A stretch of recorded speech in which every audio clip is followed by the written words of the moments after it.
Alright. The name is Dale, doing the movie review for Black Widow. I'm also going to do a Peacock limited series recommendation. It's called Dr. Death. This review and recommendations done on behalf of Audio Liquor Magazine. Alright, Black Widow. When I first saw the trailer for this movie, I was not impressed. It didn't look like it was going to be any good. But it's from Marvel Studios, so I was gonna go see it anyway. They rarely let me down. The only two movies I can say that I didn't like were the first two Thor movies. And the first Captain America movie was just okay. But other than that, always dig their movies. Some movies are better than others, but so I was gonna go see it anyway. Even though I wasn't liking the trailers for the joint. But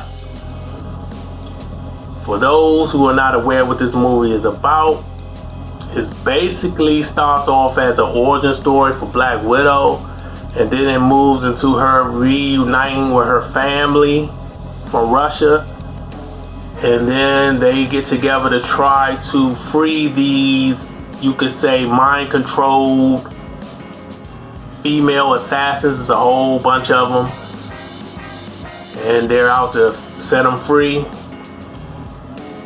The action is pretty good. It's not top notch, but it's pretty good. It's better than I thought it was going to be, because based on the trailers, it didn't look like it was going to be any good. It looked like the CG was just off, but that's not the case. The action is good, and it's surprisingly funny. Now, Marvel always injects humor into their movies, but this was funnier than I thought it would be, and that's more so due to David Harbour's character. He plays Red Guardian. He makes this movie what it is. He's very entertaining. He's very funny. He's the comic relief in here. He makes the movie go. He keeps the film rolling. He keeps it interesting. Just the whole family dynamic keeps it interesting. You have Florence Pugh, who looks like she's going to take over the reins as the next Black Widow. Maybe they'll do a Young Avengers, I don't know. It seems like they're planting some seeds for that if they want to do that. And you have to stay for the post-credit scene, because the post-credit scene is very significant, because it leads into the Hawkeye series, which is supposed to come out the end of this year on Disney+.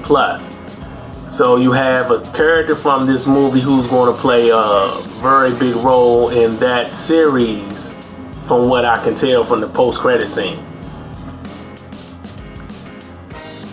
So I recommend this movie. I recommend you go to the theaters and see this movie. I know some people are scared to go back to the theaters due to the pandemic, and it seemed like just when we thought things was getting better and it was going to normal, like this new strain is making things get worse. But there were only a few people in the theater we went to go see it. Probably like maybe 8 people total. And we saw it the second weekend it came out. So I didn't feel any worries about catching anything with that little bit of people in there. But anyway, it's a good movie. I recommend it. It's a good way to send Scarlett Johansson off. For those who've seen the Endgame but haven't seen Black Widow yet, you're probably wondering, well, how can they make this movie? Yes, this movie is late. It should have been done years ago. But this movie is set, I believe, after Captain America Civil War. So it's before Endgame.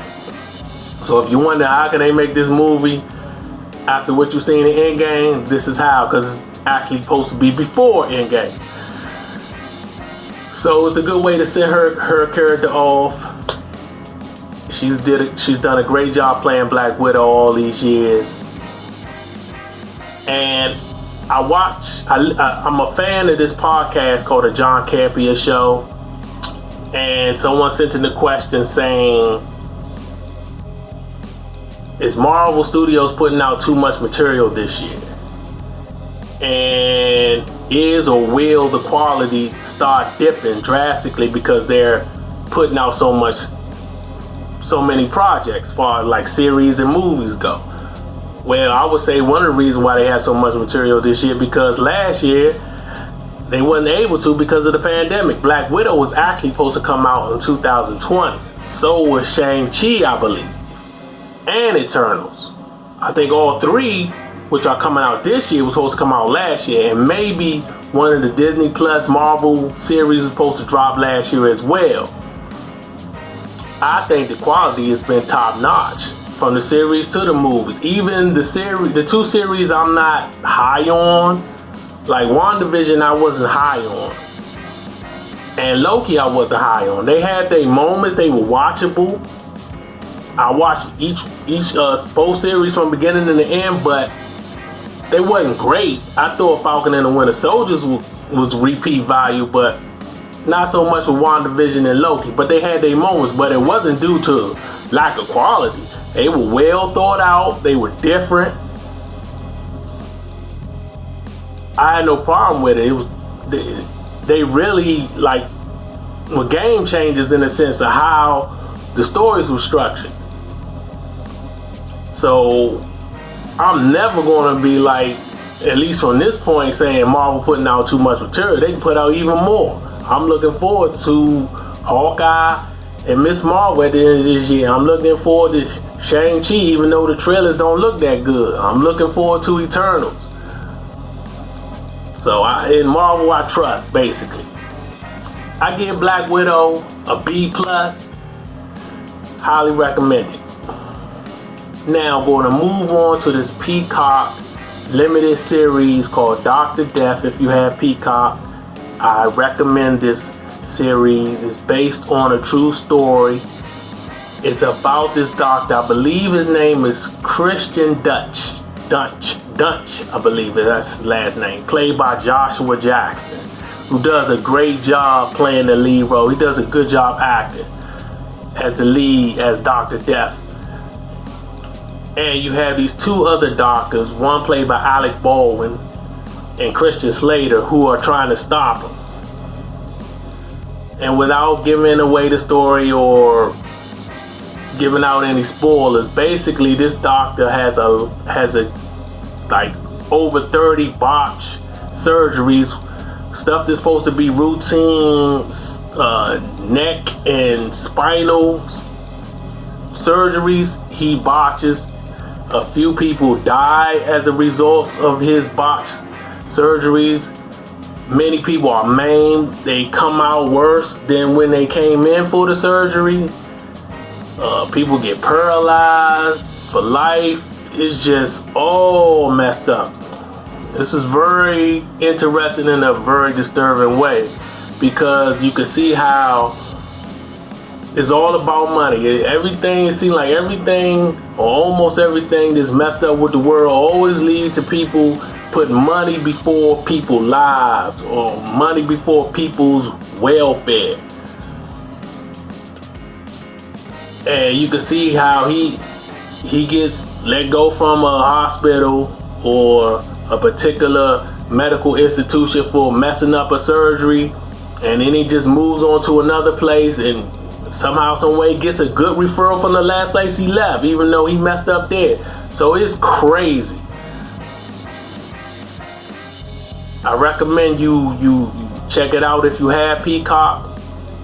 Christian Slater, his character is the comic relief under all this pain and suffering.